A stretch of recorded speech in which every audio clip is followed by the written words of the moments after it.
Hello friends, मैं RP Singh. आज हम बात करेंगे विशेष बालकों को लेकर। देखिए, विशेष का मतलब होता है स्पेशल। स्पेशल का मतलब होता है जो सामान्य से अलग होते हैं, अर्थात ऐसे बालक जिनमें कुछ ऐसी विशेषताएं होती हैं जिसके चलते वो अन्य सामान्य बालकों से विशिष्ट होते हैं या अलग होते हैं। पहली चीज। दूसरी चीज, उनकी विशेषताओं के कारण शिक्षकों को उन पर विशेष ध्यान देने की आवश्यकता होती है। ऐसे बालकों को कहते हैं साथियों विशेष बालक या फिर विशिष्ट बालक, इंग्लिश में कहेंगे स्पेशल लर्नर। ये टॉपिक हमारे सिलेबस में क्यों है, क्या लॉजिक है इसको यहाँ रखने के पीछे। साथियों, जब हम कक्षाओं में काम करते हैं, टीचिंग प्रोफेशन में जब कक्षाओं में हम टीचिंग अप्रोचेस को डिलीवर करते हैं बच्चों के साथ, तो वहाँ पर सभी तरह के बालकों से हमारा सामना होता है। जब एक समूह होता है तो समूह के बालकों में विशिष्टताएं होती हैं, इंडिविजुअल डिफरेंसेस होते हैं। तो इन समूह में कक्ष में कुछ बालक ऐसे होते हैं जो पढ़ने में बहुत अच्छे होते हैं, ब्रिलियंट होते हैं। कुछ बालक ऐसे होते हैं सृजनात्मक होते हैं। तो साथ में कुछ बालक ऐसे भी होंगे जो मंदबुद्धि होंगे, कुछ बालक ऐसे भी होंगे जो शारीरिक रूप से किसी कारण से पिछड़े होंगे, विकलांग भी हो सकते हैं। कुछ बालक शरारती भी होंगे, कुछ बालक वंचित भी होंगे। किसी भी तरह के बालक उस समूह में पाए जा सकते हैं।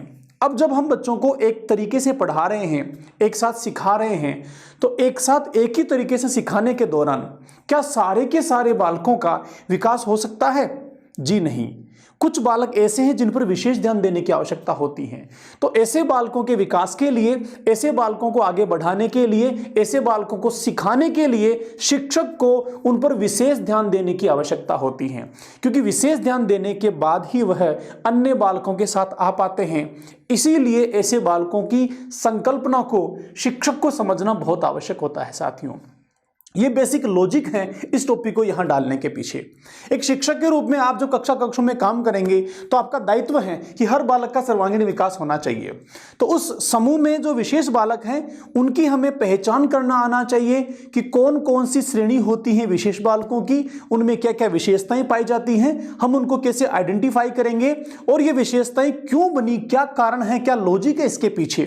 जब सारी संकल्पनाओं को हम समझ जाएंगे तो कहीं ना कहीं कक्षों में काम करने के दौरान हम उन विशेष बालकों पर विशेष ध्यान देंगे और उसका परिणाम यह होगा कि अन्य बालकों की तरह से वो भी कक्षों में सर्वांगीण विकास को प्राप्त कर पाएंगे।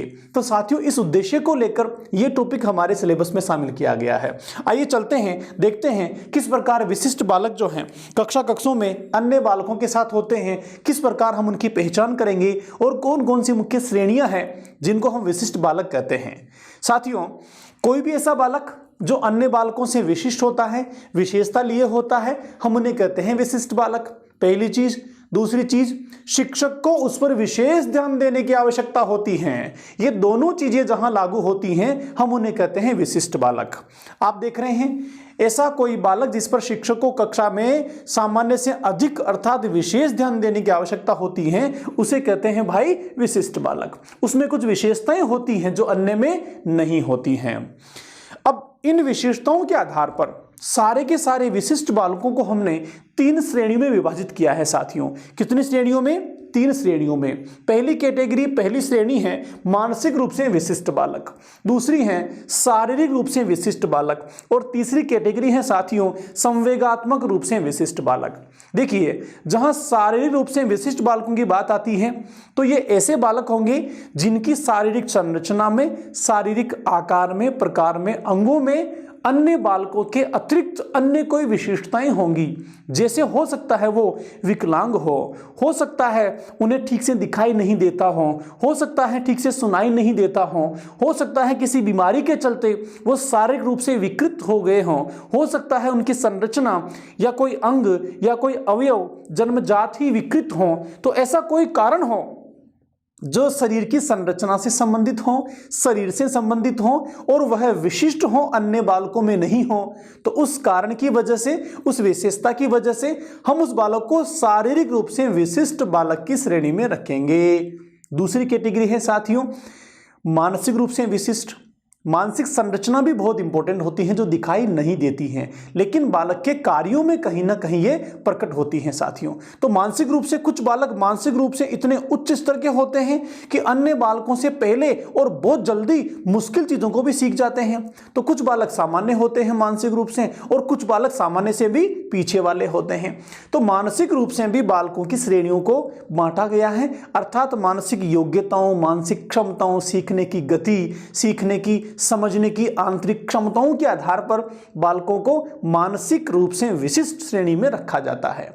तीसरी कैटेगरी आती है साथियों संवेगात्मक रूप से विशिष्ट।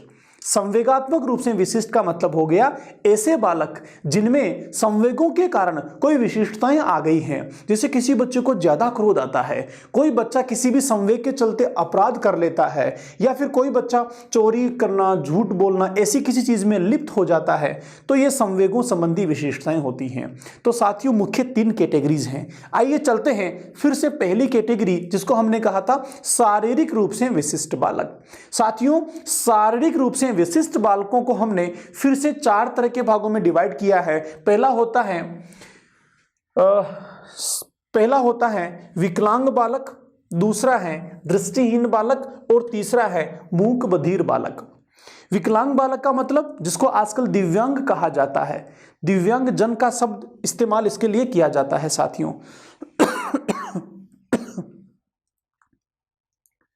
विकलांग या दिव्यांग का अर्थ हो गया विकल धन अंग, जिसका कोई अंग विकल हो, डिफरेंट हो, अन्य हो। दृष्टिहीन जिनको पूरी तरह से दिखाई नहीं देता हो। मूक बधिर जो सुन भी नहीं पाते हो और बोल भी नहीं पाते हो। तो ये 3 कैटेगरीज हैं शारीरिक रूप से विशिष्ट बालकों के बारे में। चलते हैं दूसरी कैटेगरी की ओर जिसको हमने कहा था मानसिक रूप से विशिष्ट बालक। क्योंकि साथियों हम कक्षों में जो काम करते हैं वो मानसिक काम से जुड़ा हुआ है। सीखने सिखाने की जो प्रक्रियाएं हैं वो मानसिक प्रक्रियाएं होती हैं, इसीलिए मानसिक श्रेणी को हमने प्राथमिकता पे रखा है। तो मानसिक रूप से विशिष्ट बालकों में पहला बालक आता है प्रतिभाशाली बालक, जिसको हम गिफ्टेड भी कहते हैं। ये गिफ्टेड बालक जो हैं ऐसे बालक होते हैं जिनकी बुद्धि लब्धि 140 से ज्यादा होती है, हर एक काम में प्रतिभा का प्रदर्शन करते हैं। ऐसे बालकों को हम कहते हैं प्रतिभाशाली। इसी कैटेगरी में दूसरा बालक आता है साथियों सृजनशील बालक, क्रिएटिव बालक। ऐसे बालक जिसकी बुद्धि लब्धि 140 से कम होती हैं, 120 से अधिक होती हैं, ऐसे बालकों को हम कहते हैं सृजनशील बालक, जो हर कार्य में कोई ना कोई नवीनता लिए होते हैं, खोज लिए होते हैं, सृजनशीलता उनके कार्यों और व्यवहार में होती हैं। ऐसे बालकों को कहते हैं सृजनशील बालक। साथियों तीसरी श्रेणी है इसमें मंदबुद्धि बालक। ऐसे बालक जिनकी बुद्धि सामान्य से भी नीचे होती है, सामान्य से भी नीचे होती है, ऐसे बालकों को कहते हैं मंदबुद्धि बालक। चौथी कैटेगरी है साथियों जड़ बुद्धि बालक। ऐसे बालक जिनकी बुद्धि लब्धि 25 से भी नीचे होती है, उन्हें हम कहते हैं जड़ बुद्धि बालक। बुद्धि के आधार पर इन मानसिक क्षमताओं को तय करते हुए इस कैटेगरीज को डिसाइड किया है। देखो साथियों यहां पर एक और बात मैं आपको समझा देता हूं। हमने पीछे बुद्धि का टॉपिक पढ़ा, वहां पर हमने जाना कि स्टर्न ने, टर्मन ने और अन्य कई मनोवैज्ञानिकों ने मिलकर बुद्धि के मापन की संकल्पना को विकसित किया है। बिने ने बुद्धि के परीक्षणों को दिया था। इन सारे मनोवैज्ञानिकों ने बुद्धि को मापने का प्रयास किया है, बुद्धि को आंकड़े और तथ्य प्रदान करने की कोशिश की है। लेकिन मनोविज्ञान जब और आगे बढ़ता है तो कई बातें निकल कर आती हैं कि बुद्धि लब्धि के जो आंकड़े माने जाते हैं, बुद्धि लब्धि के आधार पर जो बालकों की कैटेगरी की जाती हैं, वो अपने आप में पूर्ण नहीं होती हैं, क्योंकि बालक के विकास के लिए कई सारे फैक्टर जिम्मेदार होते हैं। उनमें से एक फैक्टर है केवल बुद्धि या बुद्धि लब्धि के आंकड़े। तो फिर भी क्योंकि हम विशिष्ट बालकों की श्रेणी की बात कर रहे हैं, हमें कहीं ना कहीं विशिष्टता को कोई ना कोई माप तो देना ही होगा ना, कोई ना कोई पैरामीटर तो तय करना ही होगा। इसलिए यहां पर बुद्धि लब्धि के पैरामीटर को तय किया गया है। बुद्धि लब्धि के पैमाने के आधार पर इन बालकों की कैटेगरी को निर्धारित किया है। साथियों चलते हैं तीसरी श्रेणी की ओर, जो है संवेगात्मक रूप से विशिष्ट बालक। जहां संवेगों की बात करें वहां पर पहला आता है बाल अपराधी बालक। ऐसे बालक जो कानून के विरोधी कोई काम करते हैं, कानून के विपरीत कोई गतिविधि करते हैं, समाज में अमान्य गतिविधियां करते हैं और उनकी उम्र वयस्क होने से कम होती हैं, वो बालक की श्रेणी में आते हैं, तो उन्हें कहा जाता है बाल अपराधी बालक। दूसरा है साथियों चोरी करने वाले। तीसरा है क्रोधी और झगड़ालू। तो ये सारी की सारी कैटेगरीज हो गई हमारी संवेगात्मक रूप से विशिष्ट बालकों की। अब आगे हम बात करते हैं ऐसे बालकों के बारे में जहां से एग्जाम में क्वेश्चन पूछे जाते हैं, या ऐसे बालकों की श्रेणियों के बारे में जो मोस्ट प्रोबेबली कक्षों में हमें देखने को मिलते हैं। तो साथियों ऐसे विशिष्ट बालकों में पहला जो वर्ग आता है वह आता है प्रतिभाशाली बालकों का। इन्हें हम कहते हैं टैलेंटेड या फिर गिफ्टेड बालक। प्रतिभाशाली मतलब इनमें ऐसी जन्मजात प्रतिभाएं होती हैं जो इनके किसी भी कार्य में प्रदर्शित होती हैं। ये हर कार्य में प्रतिभा का प्रदर्शन करते हैं, हर कार्य को पहले करते हैं, विशिष्ट तरीके से करते हैं, कुछ इनोवेशन के साथ में यहाँ पर कार्यों का प्रदर्शन होता है, पहली चीज। दूसरी चीज, अगर बुद्धि लब्धि की बात करें साथियों तो इनकी बुद्धि लब्धि जो है उच्च स्तरीय होती है, अर्थात 140 से अधिक बुद्धि लब्धि वाले ये बालक होते हैं। क्योंकि ऐसे बालक बहुत कम होते हैं, विरला ही होते हैं, इसलिए इनको गिफ्टेड कहा जाता है कि ईश्वर ने गिफ्ट के रूप में इस समाज को या फिर माता पिता को इन्हें प्रदान किया है साथियों। तो ऐसे बालक होते हैं प्रतिभाशाली बालक। अब इनकी कुछ विशेषताओं को जानते हैं ताकि एग्जाम में ऐसे कोई क्वेश्चन आए तो हम इनको समझ पाएं। देखिए साथियों, वह बालक जिसकी बुद्धि लब्धि 140 से अधिक होती है, जिसकी IQ 140 से ज्यादा होती है, उन्हें कहा जाता है प्रतिभाशाली बालक या फिर गिफ्टेड या टैलेंटेड बालक। किसी भी कार्य करने में विशिष्ट प्रतिभाओं का प्रदर्शन करते हैं। कौन सी प्रतिभाएं? विशिष्ट प्रतिभाओं का प्रदर्शन करते हैं। अब देखो कौन कौन सी विशेषताएं होती हैं। अक्सर ये बालक कक्षा में पहला स्थान प्राप्त करते हैं। देखो जरूरी नहीं है कि हर बालक जो गिफ्टेड है पहले स्थान पर ही आए, या जो पहले स्थान पर आता है वो गिफ्टेड ही हो, ऐसा जरूरी नहीं है। फिर भी सामान्यतः ऐसा देखा जाता है कि जो टैलेंटेड होते हैं, प्रतिभाशाली होते हैं, वो कक्षा में उच्च स्थान प्राप्त करते हैं, कठिन विषयों का चुनाव करते हैं। हाँ, ये देखा जाता है कि जो गिफ्टेड होते हैं, टैलेंटेड होते हैं, वो हमेशा रिस्क वाले काम पसंद करते हैं, कठिन विषयों का चुनाव करते हैं, कठिन कार्यों का चुनाव करते हैं, ऐसे काम पसंद करते हैं जिसमें चैलेंजेस हों, जहां अपनी प्रतिभाओं को दिखाने का उनको मौका मिले। तर्क वितर्क की योग्यता होती है, किसी भी कार्य को आंख बंद करके फॉलो नहीं करते हैं, अपने खुद के मस्तिष्क से, बुद्धि से तर्क वितर्क करते हैं और तर्क वितर्क के बाद ही किसी भी बात को स्वीकारते हैं या फिर किसी भी काम को वो करते हैं साथियों। नेक्स्ट है अमूर्त चिंतन की योग्यता।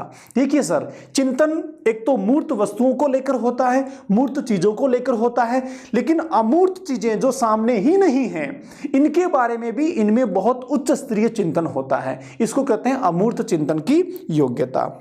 अगली विशेषता है ये बालक सामाजिक एवं समायोजित होते हैं। सामाजिक का मतलब हो गया समाज के साथ ये तालमेल बिठा लेते हैं, समाज की मान्यताओं को, परंपराओं को, धारणाओं को, रीतियों नीतियों को समझ जाते हैं और अपना व्यवहार भी समाज के अनुरूप कर लेते हैं, समाज में आसानी से समायोजन बना लेते हैं। तो ये हो गए सामाजिक। समायोजित का मतलब हो गया किसी भी परिस्थिति में चाहे वो अनुकूल हो चाहे प्रतिकूल हो, ये अपने आप को उसके अनुसार ढाल लेते हैं या फिर परिस्थितियों को अपने अनुसार बना लेते हैं, जो भी करना पड़े, लेकिन ये अपनी उच्च प्रतिभाओं के चलते कुसमायोजन का शिकार नहीं होते, अपने आप को समायोजित कर ही लेते हैं साथियों। नेक्स्ट है मानसिक रूप से संतुलित। हमने अभी रिसेंटली पिछली क्लास में पढ़ा था मानसिक स्वास्थ्य के बारे में। साथियों, मानसिक स्वास्थ्य बहुत इंपॉर्टेंट कॉन्सेप्ट हमने वहां जाना था। तो प्रतिभाशाली बालकों की विशेषता होती है कि वो मानसिक रूप से संतुलित होते हैं, मानसिक रूप से अस्वस्थ नहीं होते हैं। क्यों नहीं होते हैं? क्योंकि समायोजित होते हैं। जो समायोजित होगा वो मानसिक रूप से संतुलित होगा ही होगा, पहली चीज। दूसरी, यहां पर मानसिक रूप से संतुलन का मतलब संवेगों से भी है, संवेगों से भी है, प्लस मेंटल हेल्थ से भी है साथियों, मानसिक स्वास्थ्य से भी है। तो संवेगों की बात करें तो संवेगों का अर्थ हो गया साथियों, ये नकारात्मक संवेगों से ग्रस्त नहीं होते हैं, सकारात्मक संवेगों का प्रदर्शन करते हैं, सकारात्मक संवेगों का पोषण करते हैं और नकारात्मक संवेगों को व्यवहार में प्रदर्शित होने के बजाय उनका शोधन करते हैं, मार्गांतरीकरण करते हैं अपनी बुद्धि और क्षमताओं के माध्यम से। इसीलिए इनका व्यवहार कैसा होता है? संतुलित होता है, बैलेंस्ड होता है। एक और चीज, ये भविष्य के प्रति आश्वस्त होते हैं। जैसे कई साथी मुझे मिलते हैं रीट में, मुझे बोलते हैं सर डेफिनेटली मेरा सिलेक्शन होगा, कोई रोकने वाला ही नहीं है। और अब सीडीपी हमने आपसे पढ़ ली है तो डेफिनेटली मोर देन 25 क्वेश्चन हम सही करने वाले हैं, 30 के 30 सही करने वाले हैं। तो ये आश्वस्त होते हैं, कॉन्फिडेंट होते हैं। अच्छा देखो, कॉन्फिडेंट और आश्वस्त होने का मतलब ये नहीं है कि बिना आधार के ही कॉन्फिडेंट हवा में तीर मार रहे हैं, ऐसा नहीं। अपनी मेहनत की वजह से, अपने नॉलेज की वजह से, अपने डेडिकेशन की वजह से ये चैलेंज करते हैं। ये कहते हैं कि निश्चित रूप से ये कंपटीशन में जीत लूंगा, ये मार्क्स मुझे आने वाले हैं, ये सब्जेक्ट में पूरी अच्छी तरीके से समझ लूंगा। ये होता है आश्वस्त होना। ये भविष्य को लेकर चिंताएं नहीं रखते हैं मस्तिष्क में, मेरा क्या होगा, मेरा सिलेक्शन होगा कि नहीं होगा, मैं पास होऊंगा कि नहीं होऊंगा, मैं रीट में जब एग्जाम दे रहा हूँ तो कोई समस्या नहीं हो जाए, मैं बीमार नहीं हो जाऊं, मेरा सिलेक्शन नहीं होगा तो क्या होगा। इस तरह की अतार्किक चिंताएं, काल्पनिक चिंताएं ये कभी नहीं लाते हैं, इसलिए मानसिक रूप से स्वस्थ भी होते हैं। अभिसारी चिंतन होता है। देखो भाई, अभिसारी चिंतन का मतलब होता है ऐसा चिंतन जो केंद्र की ओर जाता हो, केंद्र की ओर जाता हो, ऐसा चिंतन जो एक ही उत्तर की ओर जाता हो। अर्थात कई प्रश्नों का जब एक ही उत्तर होता है, एक निश्चित उत्तर होता है, इस तरह के चिंतन को कहते हैं अभिसारी चिंतन। हमने पीछे पढ़ा है डाइवर्जेंट थिंकिंग और कन्वर्जेंट थिंकिंग, अभिसारी और अपसारी चिंतन को। तो आपसे पूछा जाए कि अभिसारी चिंतन किन बालकों का होता है, तो आंसर होगा भाई प्रतिभाशाली बालकों का। टैलेंटेड बालकों का चिंतन कौन सा होता है, तो आंसर होगा अभिसारी चिंतन। ये कुछ ऐसी विशेषताएं हैं फ्रेंड्स जो टैलेंटेड बच्चों को लेकर हैं। हमने जाना प्रतिभाशाली बालकों के बारे में। अब यहां पर आपको ध्यान क्या रखना है, ऐसे बालक जिसमें ऐसी विशेषताएं दिखाई दे, 1, 2, 3 या ज्यादा विशेषताएं दिखाई दें, तो आप तुरंत ये तय कर लें कि हाँ ये बालक गिफ्टेड हैं, ये टैलेंटेड हैं या प्रतिभाशाली हैं, तो मुझे इसके साथ में इस तरह का व्यवहार करना है जैसा प्रतिभाशाली बालकों के साथ में किया जाना चाहिए। तो क्या चाहिए इनको आपका विशेष फोकस चाहिए, विशेष ध्यान चाहिए। आप कक्षा में जो भी काम देंगे, अन्य बालकों से पहले फटाफट ही उसको पूरा कर लेंगे। आपने जो आसान तरीका पढ़ाने का अपनाया है तो कहेंगे ये क्या तरीका है, ये तो मुझे आता है सारा का सारा, आगे चलो, फटाफट आगे चलो। आपने एक क्वेश्चन पूछा, फटाफट उसका आंसर देंगे। आपने काम दिया, फटाफट उसको करके लेके आ जाएंगे। इसका मतलब ये नहीं है कि आप इनको बोलो कि देख चुप हो जा, तुझे आता है कोई बात नहीं, बाकी को सीखने दे, तू चुपचाप बैठ, बात मत कर, डिस्टर्ब मत कर, क्लास को परेशान मत कर। ऐसे कभी भी नहीं करना है उनको। ऐसे करने से क्या होगा, इनकी जो प्रतिभा है, इनका जो टैलेंट है, वो कहीं ना कहीं नेगेटिव काम में चला जाएगा और ये नेगेटिव तरीके से अपने आप को डाइवर्ट कर लेंगे। क्या होना चाहिए शिक्षक होने के नाते, क्यों ये टॉपिक हम सीख रहे हैं, इसीलिए सीख रहे हैं साथियों कि कोई भी टैलेंटेड बालक अगर हमारी क्लास में हो तो हम उसको अतिरिक्त कार्य दें। क्या दें, अतिरिक्त कार्य दें। जब अन्य बच्चों को आप सामान्य कार्य दे रहे हैं, सामान्य तरीके से पढ़ा रहे हैं, तो इस बच्चों को कुछ एक्स्ट्रा काम दें, आगे का काम दें, उच्च स्तरीय काम दें, ताकि वह उसमें बिजी रहें, उस काम को करता रहें और अन्य बालकों में डिस्टर्बेंस की स्थिति ना हो और आप अन्य बालकों को भी सिखाकर मुख्य धारा में ला पाएं। इसके अलावा इस बालक को समूह शिक्षण में भी अन्य बालकों को सिखाने के लिए लगाया जा सकता है। आपको लगता है कि ये इसका अच्छा दोस्त है और इससे आसानी से सीख सकता है, तो आप कह दो प्रतिभाशाली को कि भैया इसको ये चीज बता, फिर कहीं दिक्कत आए तो मुझे पूछना। तो ये कुछ ऐसे तरीके होते हैं साथियों जिनको आप कक्षा में अपना सकते हैं। कब, जब आपका सामना किसी टैलेंटेड या फिर प्रतिभाशाली बालक से होता है। आगे चलते हैं अगले बालक की ओर। साथियों, विशिष्ट बालकों की श्रेणी में हमारी अगली कैटेगरी आती है प्रतिभाशाली बालक के बाद सृजनात्मक बालक। उनको हम कहते हैं क्रिएटिव लर्नर। देखिए, सृजनात्मक बालक जो होते हैं सबसे क्लियर हैं, उनमें क्रिएटिविटी होती है, सृजनात्मकता होती है। और सृजनात्मक बालक जो हैं उनको अगर बुद्धि लब्धि के आंकड़ों पे तोला जाए तो 110 से अधिक बुद्धि लब्धि वाले बालकों को हम कहते हैं सृजनात्मक बालक। इनमें हर नए काम को करने की इच्छा होती है, खोज की प्रवृत्ति होती है, अन्वेषण वाले होते हैं। हर कार्य जो है इनका विशिष्ट तरीके से होने के साथ साथ कुछ नवीनता लिए होता है, उसमें कला शामिल होती है, हर चीज में ये क्रिएटिविटी लिए होते हैं। ऐसे बालकों को कहते हैं साथियों सृजनात्मक बालक। तो देखिए, वह बालक जिसकी बुद्धि लब्धि 110 से अधिक होती है उसे हम सृजनात्मक बालक कहते हैं। तथा किसी भी विषय को लेकर नवीन निर्माण की योग्यता का प्रदर्शन करते हैं, इसे हम कहते हैं सृजनात्मक बालक। किसी भी विषय को लेकर नवीन योग्यता का मतलब हो गया, जैसे आप कक्षा कक्ष में कहते हैं कि ये एक ड्राइंग बनानी है, चित्र बनाना है बोर्ड पे, तो सारे बच्चों से बोलेंगे, लेकिन एक बच्चा उठकर आता है और बहुत अच्छे से ड्राइंग बना पाता है। इसका मतलब क्या हो गया, चित्र बनाने का जो विषय था उसमें ये क्या कर रहा है, नवीन निर्माण की योग्यता का प्रदर्शन करता है, कुछ नया कर देता है। इनकी विशेषताएं क्या है साथियों, देखो पहली विशेषता है इनमें तीव्र जिज्ञासा प्रवृत्ति होती है, चीजों को जानना चाहते हैं, कुछ नया करना चाहते हैं। दूसरा, नवीन आविष्कार की योग्यता होती है, क्योंकि नए करने की बात हो रही है। नेक्स्ट, करके सीखने में रुचि लेते हैं, करके सीखने में, क्योंकि सृजनात्मकता वाले होते हैं। नवीन चिंतन की प्रवृत्ति होती है। देखो चिंतन का मतलब होता है समस्या का समाधान करने के लिए मस्तिष्क में बनने वाली मानसिक आंतरिक प्रक्रिया, उसको हम कहते हैं चिंतन या थिंकिंग। तो कैसा चिंतन, नवीन चिंतन, कुछ नया करते हैं, ऐसी योग्यता होती है साथियों सृजनात्मक बालकों में। नेक्स्ट है रचनात्मक उत्पादन की योग्यता। रचनात्मक उत्पादन का मतलब हो गया कुछ नया क्रिएट करना, कुछ नई क्रिएटिविटी लेकर आना। उसके बाद है समायोजित व्यवहार। हमने पीछे पढ़ा था प्रतिभाशाली, वो सामाजिक भी होते हैं और समायोजित भी होते हैं, क्योंकि इनकी भी बुद्धि लब्धि 110 से ज्यादा है। ये भी प्रतिभाशाली होते हैं, ये भी प्रतिभाशाली हो सकते हैं, इसीलिए इनमें भी समायोजन की क्षमता होती है। अध्ययन में उचित प्रदर्शन, हमने वहां देखा था प्रथम स्थान की बात कर रहे थे, लेकिन ये भी बहुत नीचे नहीं होते हैं, उचित प्रदर्शन करते हैं। अपसारी चिंतन, ये ध्यान रखिए, ये डाइवर्जेंट थिंकिंग वाले होते हैं।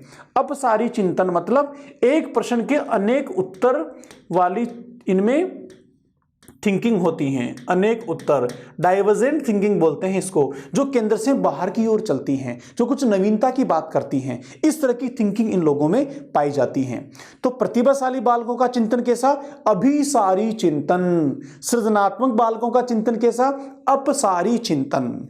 अब देखिए कैसे पता लगाएंगे आप ऐसे बालकों का, कैसे पता चलेगा आपको कि मेरी क्लास में कौन सा बालक सृजनात्मक है और कौन सा बालक सृजनात्मक नहीं है। बहुत सिंपल, आप जब बच्चों के होमवर्क को चेक कर रहे हो, बच्चों की नोटबुक्स को देख रहे हो, तो कई सारे बच्चों की नोटबुक देखने के दौरान किसी बालक की नोटबुक आपको ऐसी मिलेगी, बिल्कुल अप टू डेट होगी, कवर चढ़ा होगा, बहुत सुंदर से नाम लिखा होगा, बहुत अच्छी हैंडराइटिंग लिखी होगी, नीट एंड क्लीन पूरी नोटबुक होगी, कहीं ना कहीं कोई चित्र या डायग्राम भी बना होगा, कोई स्टिकर भी लगा होगा। आप तुरंत आइडेंटिफाई कर सकते हैं कि he and she is a creative learner, ये मेरा सृजनात्मक बालक है। उसके अलावा जब भी कक्षा में कुछ नया करने की बात आती है, प्रार्थना सभा में कुछ बोलने की बात आती है, किसी उत्सव जयंती पे कोई रंगोली बनाने की बात आती है, ड्राइंग बनाने की बात आती है, कुछ भी अच्छा नया करने की बात आती है, तो ये बच्चे ऑटोमेटिकली उस गतिविधि में शामिल हो जाते हैं। इससे आप पता लगा सकते हैं कि हाँ ये सृजनात्मक बालक हैं। तो साथियों जब भी कोई सृजनात्मक बालक आपके कक्षा में होता है, आपको मिलता है, तो उसकी सृजनात्मकता को बढ़ाने का मौका दें, उसका दमन ना करें, ऐसी गतिविधियों में उसको शामिल करें जहां उसकी सृजनात्मकता को विकसित होने के अवसर मिले। क्या मिले? अवसर मिले, क्योंकि शिक्षक का काम अवसर उपलब्ध करवाना है साथियों, अवसर उपलब्ध करवाना है। हम अपॉर्चुनिटीज क्रिएट करते हैं लर्नर्स के लिए। लर्नर्स तो खुद सीखता है, खुद डेवलप करता है, हम सिर्फ अवसर देते हैं। तो कक्षों में ऐसे बालकों के लिए हम सृजनात्मकता के विकास के अवसर उपलब्ध करवाएं, ये हमारी ड्यूटी होती है सृजनात्मक बालकों के लिए। इस कॉन्सेप्ट को समझकर हम कक्षा में इस बात को अप्लाई करेंगे, यही हमारा एप्लीकेशन है इस टॉपिक का। यहां पर चलते हैं साथियों विशिष्ट बालकों की अगली कैटेगरी की ओर, जिन्हें कहते हैं मंदबुद्धि बालक, स्लो लर्नर। इनको मेंटली रिटार्टेड भी कहते हैं साथियों। ऐसे बालक जो धीमी गति से सीखते हैं, ऐसे बालकों को कहते हैं स्लो लर्नर। इसमें इनकी विशेषता क्या होती है? इनकी विशेषता होती है इनकी बुद्धि लब्धि 80 से लेकर 89 तक होती है। जो जड़ बालक होती है उनकी 25 से नीचे होती हैं। अब देखो बुद्धि लब्धि को लेकर कई सारी विसंगति आंकड़ों को लेकर यहां पर है। हम मनोवैज्ञानिकों की बुद्धि लब्धि सारणियों के आधार पर तय करते हैं कि किस मनोवैज्ञानिक ने कितनी बुद्धि लब्धि से लेकर कितनी बुद्धि लब्धि वाले बालकों को मंदबुद्धि कहा है, मेंटली रिटार्टेड कहा है या जड़ बुद्धि कहा है। तो सामान्यतः टर्मन की टेबल की बात करें तो 80 से लेकर 89 तक वाले बुद्धि लब्धि के बालकों को कहा जाता है साथियों मंद बुद्धि। ठीक है, एवं मानसिक रूप से मंद बुद्धि होते हैं तथा शारीरिक कार्यों एवं मानसिक कार्यों के बीच संबंध स्थापित नहीं कर पाते हैं, ऐसे बालक मंद बुद्धि बालक कहलाते हैं। देखो, मानसिक और शारीरिक के बीच संतुलन करने का मतलब क्या हुआ? मानसिक और शारीरिक के बीच संतुलन करने का मतलब यह हो गया, जैसे मान लीजिए शिक्षक ने कहा कि फटाफट पेज नंबर 25 पे 10वीं लाइन पे अंगुली चलाओ, मैं बोल रहा हूं और आपको मेरे साथ में कनेक्ट होना है। तो जो ही शिक्षक ने एक सामान्य निर्देश दिया, जो प्रतिभाशाली बालक हैं, सृजनात्मक बालक हैं, सामान्य बालक हैं, उनकी गतिविधि तुरंत कनेक्ट हो गई। प्रतिभाशाली बालक ने सबसे पहले पेज नंबर जो बोला गया था उसको निकाला, जो लाइन बोली गई उसको निकाला और वहां अंगुली चलानी शुरू कर दी, साथ में बोलना शुरू कर दिया। जो सामान्य बालक हैं वो प्रतिभाशाली के बाद में गतिविधि कर पाएगा, लेकिन जो मंद बुद्धि बालक हैं, स्लो लर्नर हैं, वो सामान्य बालकों के साथ तो नहीं कर सकता, उनके बाद ही ऐसा कर पाएगा, और कई बार तो ऐसा वो कर ही नहीं पाता है। जब ऐसा नहीं कर पाता है, शिक्षक के द्वारा दिए गए निर्देश के अनुसार वो पेज नंबर नहीं निकाल पाता है, या फिर वो लाइन नहीं ढूंढ पाता है जहां शिक्षक पढ़ रहा है या उसका प्रतिभाशाली या सामान्य दोस्त पढ़ रहा है, तो इसका मतलब क्या हो गया? उसका जो मेंटल पोर्शन है, मानसिक जो प्रोसेस है, वो शारीरिक सिचुएशन के साथ, शारीरिक क्रियाओं के साथ कोऑर्डिनेशन नहीं बना पा रहा है साथियों। तो ये विसंगति होती है, ये समस्या होती है, ये लक्षण या व्यवहार होता है मंद बुद्धि बालकों का। आइए कुछ विशेषताओं को देखते हैं, कौन कौन सी कैरेक्टरिस्टिक्स हैं मंद बुद्धि बालकों की या फिर स्लो लर्नर की। साथियों, पहला है अवधान क्षेत्र में कमी। बहुत सिंपल सी बात है, अवधान का मतलब हो गया अटेंशन, ध्यान। तो ध्यान, अटेंशन, अवधान ये बहुत उच्च स्तरीय मानसिक क्षमता है। बहुत मुश्किल होता है पढ़ने के दौरान पूरी तरह से कंसंट्रेट होना विषय पर, बड़ा मुश्किल होता है। जब आप मेरे साथ जुड़ते हो तो आप मोबाइल में, लैपटॉप में, आईपैड में, जो भी आपके पास हैं, जिस डिस्प्ले पे मैं आपको दिखाई दे रहा हूं, तो मेरे साथ पूरी तरह से कनेक्ट होना बड़ा मुश्किल होता है। तो याद रखिए, जो पूरे सेशन में कनेक्टेड रहते हैं, उनका अवधान लगातार बना रहता है, वो प्रतिभाशाली है, सृजनात्मक हैं। जिनका बार बार कभी आता है कभी जाता है, वो सामान्य बालक हैं। और जो बहुत कोशिश करने के बाद भी कनेक्ट नहीं हो पाते हैं, वो होते हैं दोस्तों मंद बुद्धि बालक, अर्थात उनमें अवधान की कमी होती है। तो जब भी आपको ऐसा लगे कि मेरा अटेंशन नहीं बन पा रहा है, अवधान नहीं बन पा रहा है, तो याद रखो कहीं ये समस्या तो नहीं है। इसीलिए फटाफट से बाकी जगह से डाइवर्ट जहां हो रहे हो वहां से वापस आइए और पढ़ाई के साथ जुड़ जाइए। दूसरी विशेषता था संवेगात्मक रूप से अस्थिर। संवेगात्मक रूप से अस्थिर होने का मतलब हो गया, अगर इनको गुस्सा आएगा तो बहुत तेज प्रदर्शन कर देंगे, अगर कोई दुख है, परेशानी है, तो बहुत उच्च लेवल पर उसका प्रदर्शन करना शुरू कर देंगे, व्यवहार में लेकर आ जाएंगे। संवेगात्मक रूप से स्थिर नहीं होते हैं। क्यों नहीं होते हैं? क्योंकि मानसिक रूप से कमजोर होते हैं, बौद्धिक रूप से कमजोर होते हैं, तो संवेगों को समझ ही नहीं पाते हैं, तथा संवेगों के साथ ये नहीं समझ पाते हैं कि कौन सा संवेग कहां पर प्रदर्शित करना है, कितनी मात्रा में प्रदर्शित करना है और उसका रिजल्ट या परिणाम क्या होगा, इस बारे में निर्णय नहीं कर पाते हैं साथियों। इसीलिए ये संवेगात्मक रूप से अस्थिर होते हैं। आपसे सामान्य पूछा जाए कि कौन से बालक हैं जो संवेगात्मक रूप से सर्वाधिक स्थिर होते हैं, तो आंसर क्या हो जाएगा? प्रतिभाशाली बालक। कौन से बालक हैं जो संवेगात्मक रूप से असंतुलित होते हैं, अस्थिर होते हैं, तो आंसर क्या होगा? मंदबुद्धि बालक। आगे चलें, अपने आप से पिछली कक्षा का कार्य भी नहीं कर पाते हैं। अब देखो हम कैसे पता लगाएंगे कि यह बालक मंदबुद्धि है? तो जो कक्षा का काम है उसको अगर कर लेता है साथ में तो सामान्य बालक हो गया। कक्षा का काम करने के बाद अगली कक्षा का काम भी कर सकता है तो प्रतिभाशाली बालक हो गया। लेकिन अपनी कक्षा का काम भी नहीं कर पाए वो तो ठीक है, लेकिन पिछली क्लास का काम भी नहीं कर पाए तो हम कहेंगे वो मंदबुद्धि हैं। तो ये एक पहचान होती है कि अपने से पिछली कक्षा का कार्य भी मंदबुद्धि बालक नहीं कर पाते हैं साथियों। अब उसके अलावा अगली विशेषता क्या है? शिक्षक के प्रति शिकायत युक्त इनका व्यवहार होता है। क्यों होता है? क्योंकि शिक्षक को समझ नहीं पाते हैं, शिक्षक के दिए हुए कार्य को पूरा नहीं कर पाते हैं, शिक्षक के साथ कोऑर्डिनेशन नहीं बन पाता है प्रक्रियाओं में सीखने के दौरान, तो फिर इस कमी के चलते ये मानसिक परेशान हो जाते हैं और इसके लिए जिम्मेदार ठहराते हैं शिक्षक को। आप याद करो, हम जब समायोजन की युक्तियां पढ़ रहे थे तो हमने पढ़ा था प्रक्षेपण, डिस्प्लेसमेंट और भी कई सारी औचित्य स्थापन। तो उन चीजों का सहारा लेते हैं ये अपने आप को संतुष्टि प्रदान करने के लिए। तो याद रखिए, जब भी आप शिक्षक के रूप में क्लास में काम कर रहे हैं और अनावश्यक कोई आपकी शिकायत कर रहा है, अनावश्यक रूप से आपसे नाराज हैं और आपकी बात से सेटिस्फाई नहीं है, तो कहीं ना कहीं कोई ना कोई इसके पीछे लॉजिक है, कारण है, उसको आइडेंटिफाई कीजिए। नेक्स्ट साथियों, गृह कार्य नहीं करना। क्यों नहीं कर पाते हैं? क्योंकि कक्षा के साथ तो चल ही नहीं रहे हैं, तो जो पाप ने पढ़ाया है, सिखाया है, वो गृह कार्य नहीं कर पाते हैं। क्यों नहीं कर पाते हैं? क्योंकि उसको समझ ही नहीं पाए, सीख ही नहीं पाए। हाँ, ये बात अलग है कि पासबुक दे दी जाए तो नकल तो कर लेंगे लेकिन वो गृह कार्य करना नहीं कहलाता है, वो तो नकल हो गई। गृह कार्य का मतलब हो गया कि बालक अपनी खुद की क्षमताओं से दिए हुए प्रश्नों का उत्तर ढूंढ कर लेकर आए, तो वो गृह कार्य होता है। शारीरिक कार्यों जैसे हस्तशिल्प इत्यादि में रुचि होती है, बहुत इंपॉर्टेंट है, ये पूछा गया है एग्जाम में क्वेश्चन कि मंदबुद्धि बालकों के लिए या फिर मानसिक रूप से पिछड़े बालकों के लिए कौन से कार्यों को की प्राथमिकता देनी चाहिए। तो दोस्तों, हस्तशिल्प संबंधी जो कार्य होते हैं, क्राफ्ट जो होता है, क्राफ्ट संबंधी, हैंडक्राफ्ट संबंधी जो चीजें होती हैं, उनमें इनकी रुचि होती है, उसको बड़े आसानी से कर पाते हैं, अच्छे तरीके से कर पाते हैं। क्यों कर पाते हैं? क्योंकि वो मूर्त होता है।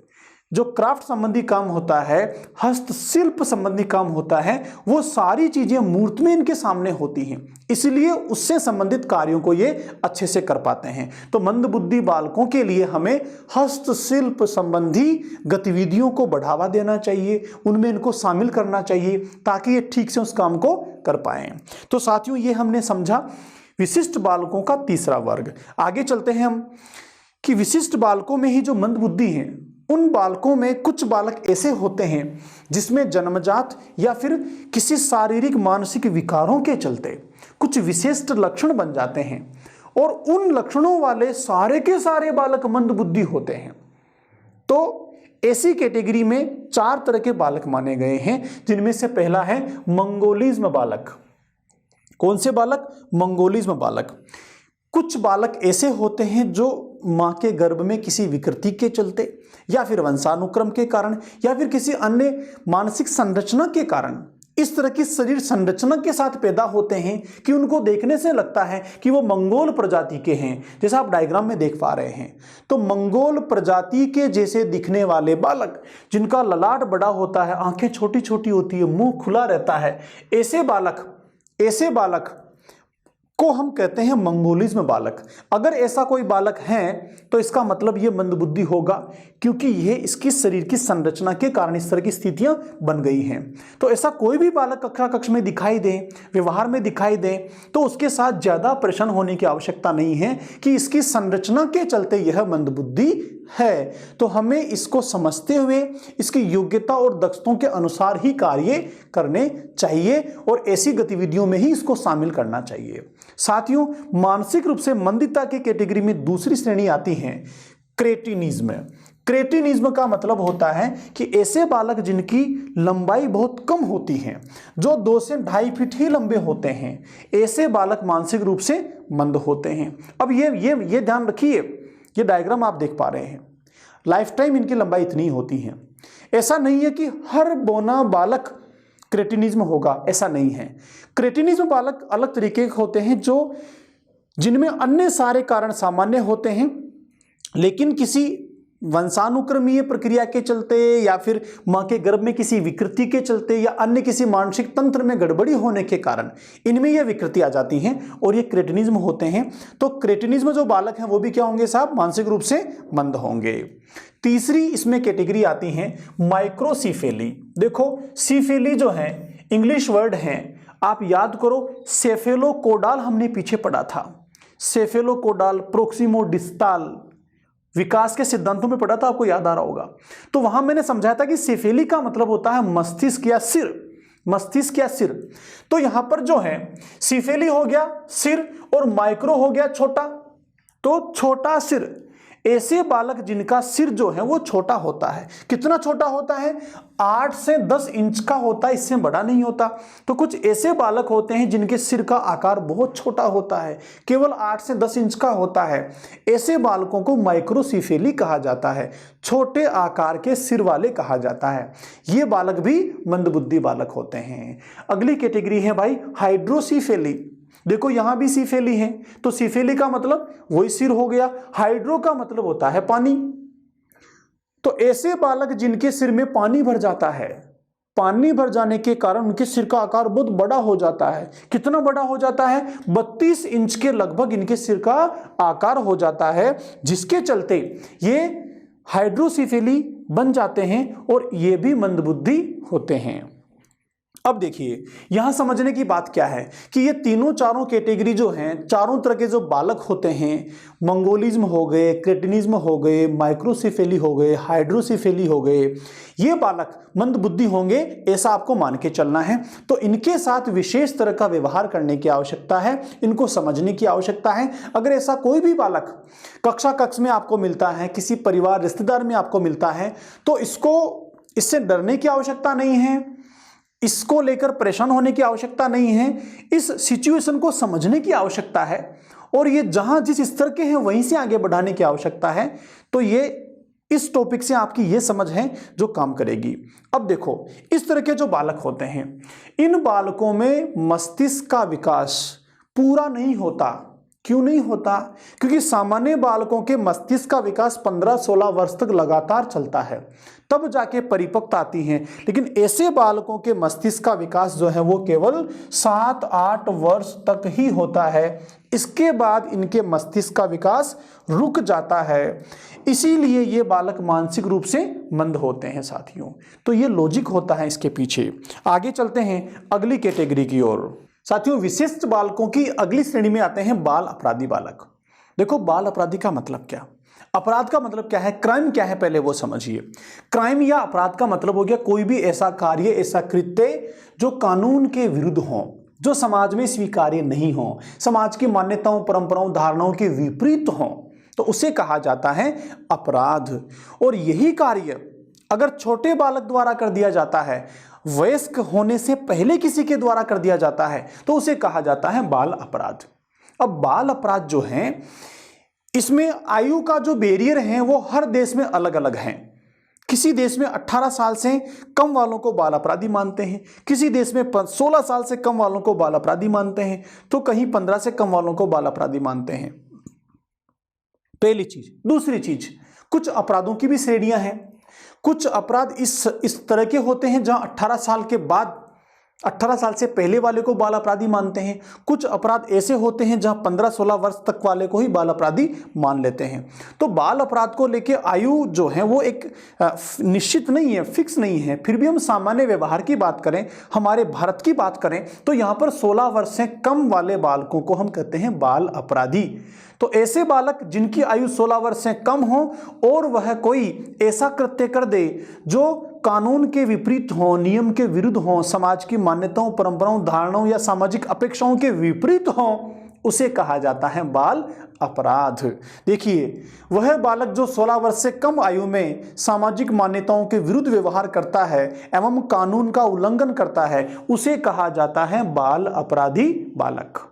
एक और चीज, ऐसे बालकों की बुद्धि जो है वो उच्च भी हो सकती है, तो निम्न भी हो सकती है, तो सामान्य भी हो सकती है, क्योंकि बाल अपराध का संबंध बुद्धि से नहीं होता। तो याद रखिए, सामान्य बुद्धि वाला भी अपराधी हो सकता है, निम्न बुद्धि वाला भी हो सकता है, तो उच्च बुद्धि वाला बालक भी अपराधी हो सकता है साथियों। अब देखिए बाल अपराधी बालक जो होती हैं उनका व्यवहार कैसा होता है, कौन कौन सी विशेषताएं होती हैं। तो पहला है साथियों बहिर्मुखी व्यवहार। हमने पढ़ा था पीछे कि 2 तरह का व्यक्तित्व होता है, अंतर्मुखी और बहिर्मुखी। जुंग को याद कीजिए आप। जुंग ने कहा था कि बहिर्मुखी व्यक्ति वो होते हैं जो सामाजिक होते हैं, बिना आवश्यकता ही अभिव्यक्तियों को उजागर करते हैं, जिनके बहुत दोस्त होते हैं, क्रोधी स्वभाव के होते हैं, तो ये बहिर्मुखी होते हैं। बहुत सारा सम्मान इनको चाहिए होता है, लोगों के बीच में रहना पसंद करते हैं, अपने आप को इंपॉर्टेंस देते हैं, हाईलाइट रखना चाहते हैं, गुस्से के कारण, संवेगों के कारण कोई भी काम तुरंत कर लेते हैं, इस तरह का इनका व्यवहार होता है। दूसरा, संवेगात्मक रूप से अस्थिर होते हैं, अस्थिर भी हैं, संतुलित भी नहीं है। अगर संवेगात्मक रूप से संतुलित हों तो अपराध नहीं करेंगे, समझ जाएंगे कि ये गलत है। लेकिन संवेगात्मक रूप से अस्थिर होते हैं तो जब नकारात्मक संवेग इसमें बनते हैं तो उनकी मात्रा ज्यादा बढ़ने के चलते वो किसी भी कार्य को तुरंत कर लेते हैं, ये नहीं सोचते इसका परिणाम क्या होने वाला है, इसीलिए अपराधों की ओर चले जाते हैं साथियों। क्रोधी और झगड़ालू होते हैं। क्रोधी होंगे, क्यों होंगे? क्योंकि संवेगात्मक रूप से अस्थिर हैं तो क्रोध संवेग बनेगा, इसलिए क्रोधी हो जाएंगे, और क्रोध आएगा तो झगड़ालू होना स्वाभाविक है, झगड़ालू होंगे ही होंगे, और झगड़ा करेंगे, क्रोध करेंगे तो सत्ता जो है उसके भी विरोधी हो जाएंगे। देखो सत्ता का मतलब क्या है, यहां पर जहां पर बालक खड़ा है वहां जिसका वर्चस्व है वही सत्ता। अगर बालक परिवार में है तो पिताजी की चलती है तो पिताजी की सत्ता, मां की ही चलती है तो मां की सत्ता है। कक्षा में खड़ा है तो वहां शिक्षक की सत्ता हो गई, खेल के मैदान में है तो पीटीआई जी की सत्ता हो गई, बस में है तो कंडक्टर की सत्ता हो गई। तो सत्ता का मतलब जहां जिसका प्रभाव है, यह है सत्ता का मतलब। यहां पर प्रधानमंत्री, मुख्यमंत्री नहीं है सत्ता। तो ये जो बालक होते हैं साथियों, ये सत्ता के विरोधी होते हैं, जहां जो व्यवस्थाएं होती हैं उसके विपरीत जाते हैं। ठीक, निरंकुशतावादी होते हैं, निरंकुश जिस पर किसी का अंकुश नहीं हो, किसी का कंट्रोल नहीं हो। न ये परिवार से कंट्रोल होते हैं, ना शिक्षकों से कंट्रोल होते हैं, ना समाज से कंट्रोल होते हैं, क्योंकि निरंकुशतावादी होते हैं, इसीलिए किसी अपराध की ओर ये चले जाते हैं साथियों। तो कौन कौन से कार्य हैं जिनको हम अपराध की श्रेणी में रखेंगे? तो बाल अपराधी के कार्य, पहला है, इनके सामान्य व्यवहार से देख के लगता है कि ये कक्षा में देर से आते हैं। चोरी करना और झूठ बोलना, विद्यालय से भाग जाना। अब देखो दो तीन चीजें हैं, कक्षा में प्रतिदिन देर से आना, इसके पीछे अगर कोई उचित कारण है तो ऐसा मत मान लेना कि बाल अपराधी है। देर से आने का मतलब यह होता है कि कोई कारण नहीं हो, घर से समय पर निकलते हो, परिवार की कोई समस्या नहीं हो, रास्ते में आने जाने की कोई समस्या नहीं हो, उसके अन्य दोस्त उसके साथ निकलने वाले रोजाना समय से आ जाते हैं, लेकिन ये जानबूझकर देर आता है। कहने के बाद भी देर से आता है, समझाने के बाद भी देर से आता है, पनिशमेंट देने के बाद भी देर से आता है, हालांकि पनिशमेंट देना नहीं है। तो हम क्या कहेंगे? ये प्रतिदिन देर से आते हैं। चोरी करना और झूठ बोलना, चोरी करना, झूठ बोलना अनैतिक है, असामाजिक है, समाज में स्वीकार्य नहीं है, तो ये भी इनका आचरण होता है। विद्यालय से भाग जाना, किसी काम से जाएं, पूछ के जाएं, कभी कभार जाएं तो कोई खास बात नहीं, लेकिन रोजाना ही चले जाएं, मना करने के बाद भी चले जाएं, तो हम कहेंगे विद्यालय से भाग जाना। अनैतिक कार्य, अनैतिक कार्य मतलब जो नीति के अनुसार नहीं हो। कक्षा में कहना है, साइलेंट रहना है, लड़ाई नहीं करनी, सबका सहयोग करना है, लेकिन आवाजें करें, बदमाशी करें, लड़ाइयां करें और किसी का सहयोग ना करें, दूसरों को तंग करें, तो क्या हो गया? अनैतिक कार्य हो गया। अब शब्दों का प्रयोग, क्योंकि इनका जो व्यवहार होता है, इनकी जो भाषा और वाणी होती है उसमें नकारात्मकता होती है, इसलिए अब शब्दों का प्रयोग, गाली गलौज और बुरे शब्दों का इस्तेमाल ये करते हैं साथियों। धोखा देना, आसानी से धोखा दे देते हैं, विश्वास पात्र नहीं होते, सहानुभूति नहीं होती इनमें। नशीले पदार्थों का सेवन करना, नशीले पदार्थों का सेवन करते क्यों है? क्योंकि नशीले पदार्थों का सेवन करने से एक्साइटमेंट आता है, उत्तेजना बढ़ती है, एनर्जी आती है, अस्थायी एनर्जी आती है, और ये इनको अच्छा लगता है, हिंसात्मक प्रवृत्ति बनती है, इसलिए नशीले पदार्थों का सेवन करते हैं। हत्या करना, हिंसात्मक कार्य करना, ये सारे के सारे जो कृत्य होते हैं साथियों, ये अपराधी बालकों के होते हैं। अब एक और चीज मैं जोड़ना चाहूंगा अपराधी बालकों के साथ साथियों, अपराधी बालकों को क्या सजा के द्वारा ठीक किया जा सकता है?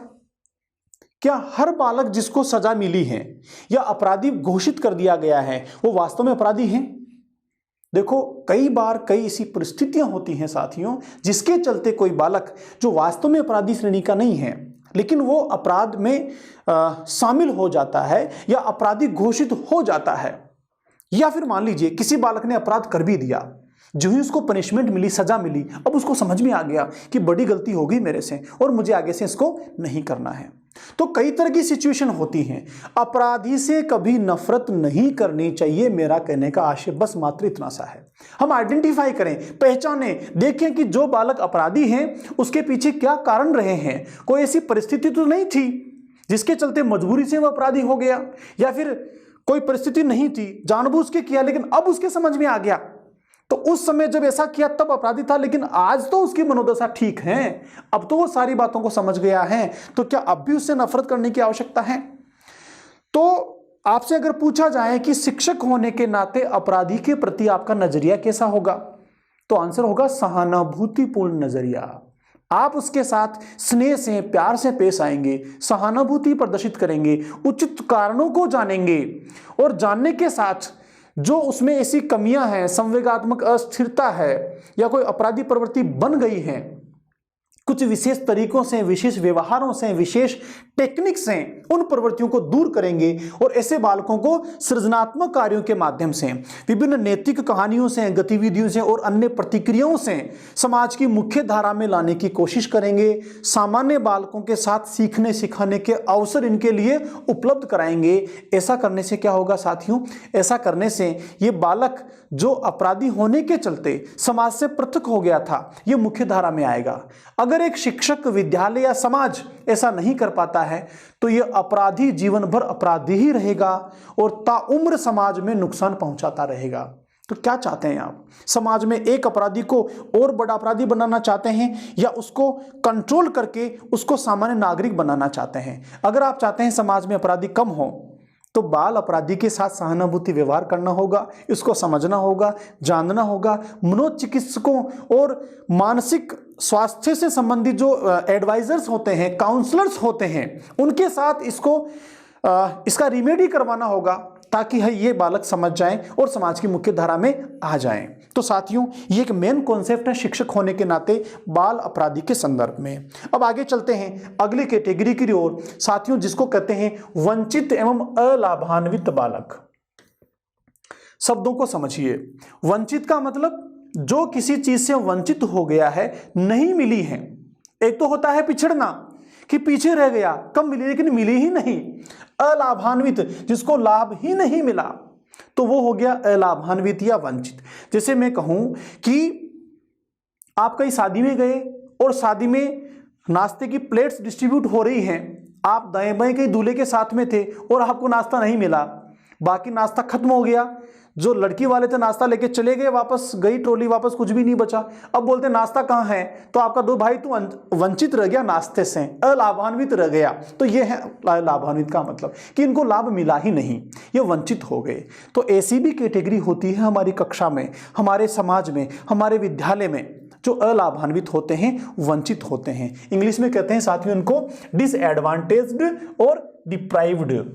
तो अलाभान्वित का सामान्य अर्थ है जीवन की सामान्य सुख सुविधाओं से वंचित रह जाना। देखो, सामान्य सुख सुविधा का मतलब क्या है? सिंपल भाषा में समझो। एक बालक का अधिकार है कि उसकी प्रारंभिक शिक्षा पूरी हो। एक बालक का अधिकार है कि उसको गुणवत्तापूर्ण पोषण युक्त भोजन मिले। एक बालक का अधिकार है कि उसके सर्वांगीण विकास के उसको अवसर मिले। उसका अधिकार है कि समाज में उपयुक्त स्थान उसको मिले। लेकिन कई बार समाज की व्यवस्थाओं के चलते या फिर अन्य परिस्थितियों के चलते कुछ बालक होते हैं जिन्हें न उचित पोषण मिल पाता है, न उचित विद्यालय व्यवस्था मिल पाती है, न प्रारंभिक शिक्षा मिल पाती है, न अपनी योग्यताओं की वृद्धि करने के लिए, उनका प्रदर्शन करने के लिए मौके मिल पाते हैं। साथियों, इसके पीछे दो कारण होते हैं। पहला कारण ये कि कई बार समाज की मान्यताएं, परंपराएं, धारणाएं जो हमारे देश में अब तक चलती आ रही हैं, उन्होंने समाज को वर्गों में बांट दिया है। कुछ वर्गों को ऐसा बना दिया है समाज के कुछ सातिर लोगों ने, बदमाश लोगों ने, कि ये वर्ग जो है ये वंचित वर्ग हैं, ये निचला वर्ग है, ये पिछड़ा वर्ग है, ये अछूत हैं, इनको छूना नहीं है, इनका हाथ का पानी नहीं पीना है, इन्हें कोई अधिकार नहीं देना है, ना इनको पढ़ने का अधिकार देना है, ना इनको स्वतंत्र बोलने का अधिकार देना है, ना इनको किसी अन्य अधिकार को प्राप्त करने देना है, क्योंकि ऐसा हो गया तो यह हमारे बराबर आ जाएगा। तो इस तरह की मेंटालिटी वाले वर्ग ने बरसों से हमारे देश में, हमारे समाज में काम किया, जिसके चलते एक वर्ग बन गया, पूरा बड़ा वर्ग, जिसको हम कहते हैं वंचित वर्ग, पिछड़ा वर्ग। और उसको अगर हम डेमोक्रेटिव में, संविधान में नाम दें तो एससी जिनको कहा जाता है, अनुसूचित जाति उनको कहा जाता है साथियों, जिन्हें अछूत कहा जाता है। कई सारी जातियां इसमें शामिल की गई हमारे समाज में, एक समय था जब उनको छूना पसंद नहीं किया जाता था, उनके हाथ का पानी पसंद नहीं किया जा सकता था, उन्हें किसी भी काम में शामिल नहीं किया जाता था, उनको बिल्कुल वंचित कर दिया गया था। तो एक लंबे समय से वह वर्ग बन गया है, एक पहली कैटेगरी। दूसरी कैटेगरी साथियों, कुछ ऐसे समुदाय, ऐसे परिवार, ऐसा समाज जो गांव में नहीं रहता है, शहरों में नहीं रहता है, जंगलों में रहता है, दूर दराज पहाड़ों में रहता है। तो वो क्योंकि समाज के ऐसे परिवेश में नहीं है जहां समाज आगे बढ़ रहा है, समाज की सुविधाएं, संस्कृति पनप रही हैं, तो ना वो संस्कृति को जान पा रहा है, ना सुविधाओं का लाभ ले पा रहा है। क्यों? क्योंकि वो भौगोलिक रूप से एकांत में रहता है, अकेले में रहता है। उसको कहते हैं आदिवासी, जिसको हमारे संविधान में, कानून में एसटी कहा जाता है, शेड्यूल्ड ट्राइब कहा जाता है, अनुसूचित जनजाति कहा जाता है साथियों। तो ये जो जनजाति होती है, एसटीज होते हैं, ये सांस्कृतिक रूप से पिछड़े होते हैं। सांस्कृतिक रूप से पिछड़ने का मतलब हो गया कि जो कल्चर गांव में है, जो कल्चर शहर में है, जो संस्कृति सभ्यता सब पूरे समाज को आगे लेके जा रही हैं, ये उससे दूर हैं, उससे वंचित हैं। ऐसे ही जो एससीज हैं, अनुसूचित जाति, वो समाज में अन्य स्तरों में नहीं है, समाज के निम्न स्तर पे हैं, इसलिए उनको वंचित कहा जाता है। तो इन दोनों वर्गों से रिलेटेड बालक जो होते हैं उन्हें हम कह सकते हैं अलाभान्वित बालक या फिर वंचित बालक। एक संकल्पना ये। दूसरी संकल्पना, कोई बालक जो ना एसटी का है ना एससी का है, किसी भी कैटेगरी का हो सकता है, लेकिन फिर भी वो शिक्षा नहीं प्राप्त कर पाया, संस्कृति उसको नहीं मिल पाई, अन्य समाज में आगे बढ़ने के अवसर उसको नहीं मिल पाए, तो उसको भी हम कहेंगे अलाभान्वित या वंचित। चाहे किसी भी जाति का हो, किसी भी धर्म का हो, किसी भी कैटेगरी का हो, संविधान में उसको कोई भी नाम दिया हो, लेकिन अगर वो वंचित रह गया, लाभ नहीं ले पाया, तो वो भी साथियों इसी कैटेगरी में आता है। तो हमें आइडेंटिफाई करना पड़ेगा इस तरह के बालकों को सीखने सिखाने की प्रक्रिया के दौरान कक्षों में। देखते हैं अगले बिंदु को। शिक्षा मनोवैज्ञानिकों के अनुसार अलाभान्वित बालक ऐसे बालक को कहा जाता है जो सामाजिक, आर्थिक, सोशियो इकोनॉमिकली रूप से तथा सांस्कृतिक रूप से पिछड़े होते हैं। देखो दो चीजें हैं साथियों यहां पर, एक है सामाजिक, दूसरी आर्थिक, और तीसरी है सांस्कृतिक। तो सामाजिक का मतलब हो गया समाज में जिनको नीचा मान लिया है, आर्थिक जो धन दौलत से, पैसे से, अन्य से पीछे हैं या नीचे हैं, और सांस्कृतिक जो सांस्कृतिक समाज की संस्कृति उनको नहीं मिल पाई है। तो इस तरह की कैटेगरी को कहा जाता है वंचित और अलाभान्वित। दलित एवं आदिवासी जाति समुदाय से आने वाले बालकों को अलाभान्वित बालकों की श्रेणी में रखा जाता है साथियों। केवल यही नहीं, इससे आगे भी हैं।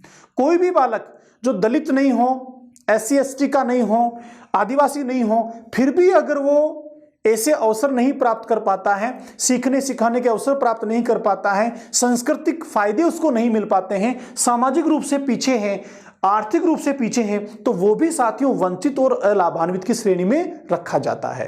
तो ये हो गया हमारा वंचित और अलाभान्वित बालक। अब जो वंचित बालक हैं उनके कौन कौन से प्रकार हैं, देखो पहला हो गया सामाजिक रूप से वंचित बालक, जिसको मैंने एससी कह दिया। आर्थिक रूप से वंचित बालक, जिसमें एससी भी हो गए और एसटी भी हो गए। शैक्षिक रूप से वंचित बालक, जिसमें एसटी हो गए, सांस्कृतिक वाले हो गए। इनके अलावा अन्य कोई भी जिसको समाज में नीचे का स्तर मिला हुआ है, नीचे का दर्जा मिला हुआ है, आर्थिक रूप से कमजोर है, शैक्षिक रूप से पिछड़ा है या वंचित है, वो भी वंचित बालकों की श्रेणी में रखा जाएगा साथियों। तो ये हो गया वंचित और अलाभान्वित बालक। अब आगे चलते हैं ऐसी कैटेगरी की ओर, ऐसे विशिष्ट वर्ग की ओर जिन्हें कहा जाता है पिछड़े बालक या बैकवर्ड बालक।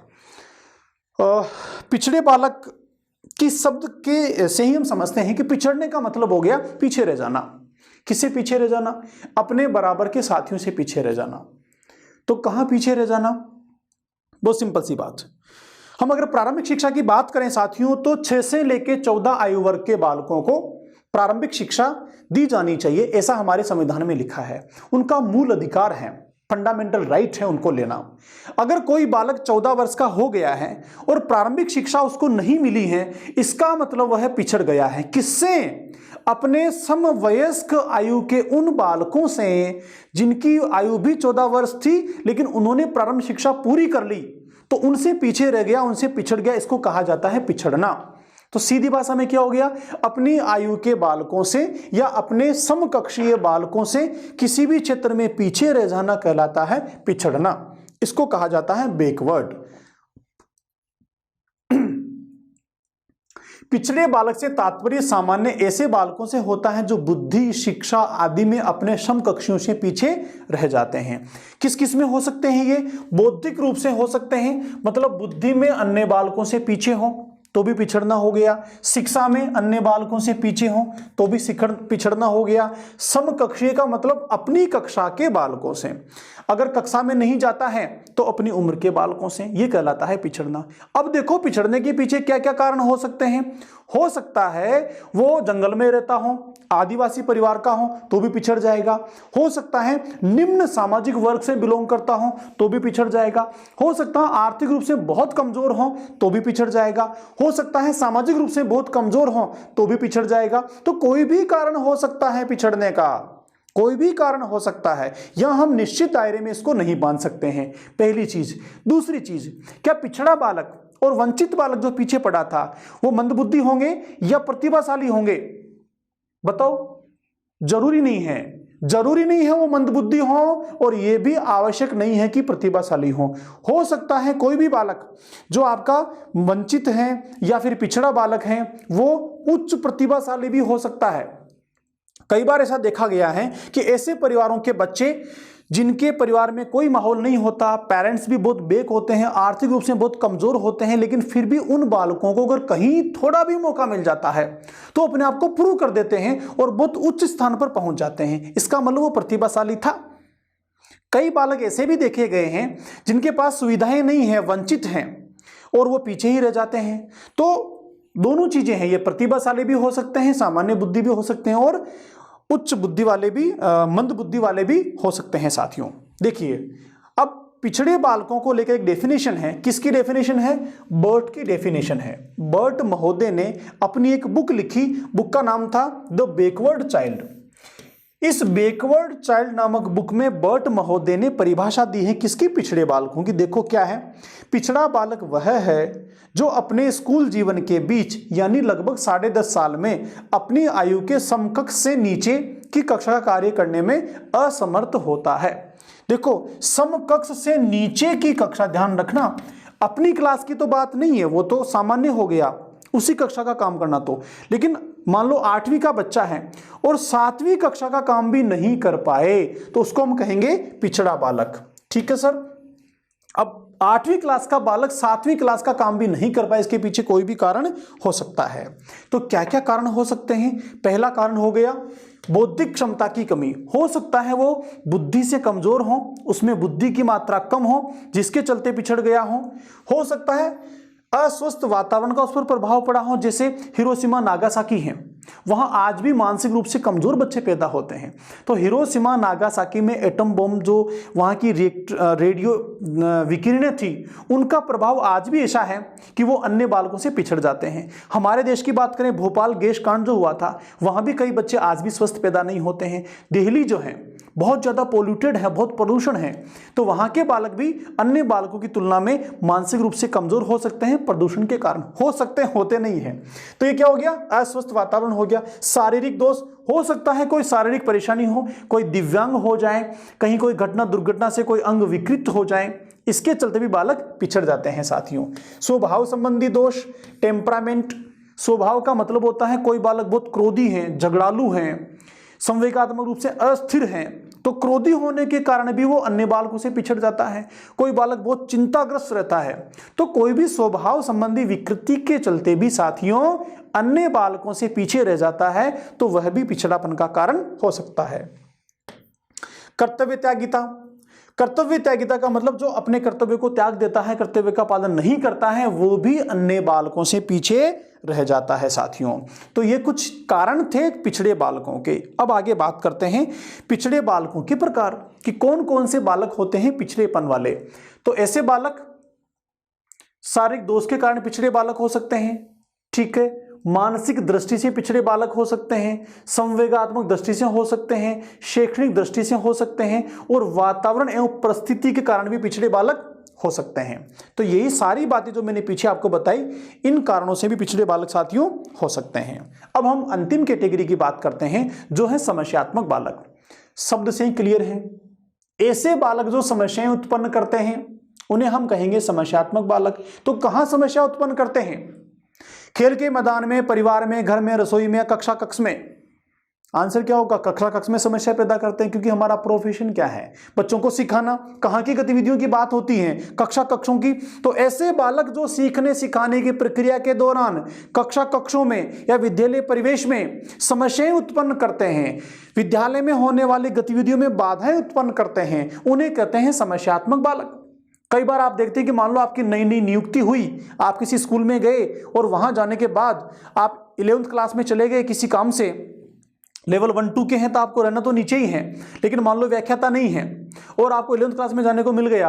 अब 11th के कुछ बच्चे हैं जिन्होंने सोच रखा है कि इस मैडम को तो बोल्ड करना है आज, उन्होंने प्लानिंग कर ली और बस आप वो पीछे बैठ के लास्ट बेंच पे और वहां से बोलना शुरू, आप जो पूछते हैं उसका उल्टा जवाब देते हैं। इस तरीके से माहौल बना दे कि आप कितना ही अच्छा परफॉर्म करो फिर भी वो आपके कंट्रोल में नहीं आ पाते हैं। ऐसी कक्षा में क्या होता है, फिर एकदम अनुशासनहीनता होने लगती है, बच्चे चिल्लाने लगते हैं, हंसने मजाक बनाने लगते हैं। और जब ऐसा माहौल बनता है तो शिक्षक या शिक्षिका जो है वो इरिटेट हो जाते हैं, परेशान हो जाते हैं। ऐसा हुआ क्यों हुआ? उन 2-4 बालकों की वजह से जो चाहते थे कि हमें अमुक शिक्षक को या शिक्षिका को परेशान करना है। तो क्या हुआ? उन्होंने शैक्षिक गतिविधियों में बाधा उत्पन्न की, उसको आगे नहीं बढ़ने दिया और उनको हमने कह दिया समस्यात्मक बालक। ये क्या करते हैं? शिक्षकों से झगड़ते हैं, प्रिंसिपल से झगड़ते हैं, अन्य बालकों से भी झगड़ते हैं, विद्यालय में कोई भी व्यवस्था जो चल रही होती है उसके विपरीत जाते हैं। इस तरह के लक्षण समस्यात्मक बालकों के पाए जाते हैं साथियों। कक्षा में कुछ बालक ऐसे होते हैं जो बात बात में साथियों और शिक्षकों से बुरी तरह उलझ जाते हैं। कक्षा में बाहर रहना उनकी इज्जत समझते हैं, स्कूल के अनुशासन को तोड़ने में आगे रहते हैं तथा स्कूल के प्रिंसिपल एवं अन्य शिक्षकों को धमकी देते रहते हैं। साधारणतया ऐसे ही बालकों को समस्याग्रस्त बालक कहा जाता है साथियों। तो जब भी कोई ऐसा बालक जिससे आपका वास्ता पड़े तो टेंशन मत लेना, समझ लेना प्रॉब्लमेटिक चाइल्ड है भाई। स्पष्ट ऐसे बालकों का व्यवहार एवं समायोजन सामान्य बालकों के व्यवहार एवं समायोजन से काफी भिन्न होता है, डिफरेंट होता है। ये कक्षा कक्षीय गतिविधियों में बाधाएं उत्पन्न करते हैं। क्या उत्पन्न करते हैं? बाधाएं उत्पन्न करते हैं, बैरियर्स बनाते हैं साथियों। कौन? समस्यात्मक बालक। ठीक है, तो ये हुए हमारे समस्यात्मक बालक। अब समस्यात्मक बालकों के साथ आपको क्या करना है? जब आपको पता लग गया कि समस्यात्मक बालक हैं तो इनको समझो, इनको आइडेंटिफाई करो और ये पता लगाओ समस्याएं क्यों पैदा कर रहे हैं। साथियों एक लाइन में मैं समझाना चाहूंगा, दे वांट्स योर अटेंशन। उनको आपका ध्यान चाहिए, उनको कक्षा का ध्यान उन पर चाहिए, उनकी तरफ ध्यान खींचने के लिए वो समस्याएं उत्पन्न करते हैं। तो जब भी ऐसे बालकों से आपका सामना हो उसका नाम पता कर लो, 2-4 बार बातों बातों में उसका नाम ले लो, कोई भी ऐसी चीज आइडेंटिफाई करो जो उसकी अच्छी हो, उस एटमॉस्फेयर के लिए सकारात्मक हो, उसका एग्जाम्पल दे दो। ऐसा करने से क्या होगा? उसका ईगो सेटिस्फाई हो जाएगा, वो समझेगा कि टीचर या मैडम जो है मेरा नाम ले रहे हैं, मेरी बात कर रहे हैं, तो फिर वो डिसिप्लिन में आना शुरू हो जाएगा और कक्षा में सहयोग करना शुरू कर देगा। ये तरीका होता है समस्यात्मक बालकों से डील करने का, उनको सामान्य व्यवहार में लाने का। उनके प्रति भी आप सहानुभूति अपनाइए, तब जाके कहीं ना कहीं ये चीजें हो पाएंगी साथियों। तो ये आज का हमारा डिस्कशन हम यही बाइंड ऑफ करेंगे। हमने आज डिस्कशन किया साथियों ऐसे बालकों के बारे में जो विशिष्ट बालक होते हैं। तो जब भी कक्षों में ऐसे बालकों से आपका वास्ता हो तो इनको आइडेंटिफाई कीजिए, पहचान कीजिए और उपयुक्त व्यवहार कीजिए, ताकि वो भी विशेषता होने के बावजूद भी सामान्य बच्चों के साथ सामान्य कक्षों में सीख सकें, अपने व्यक्तित्व का निर्माण कर सकें और सर्वांगीण विकास को प्राप्त कर सकें। मिलते हैं अगली क्लास में एक नए टॉपिक के साथ, तब तक के लिए नमस्कार।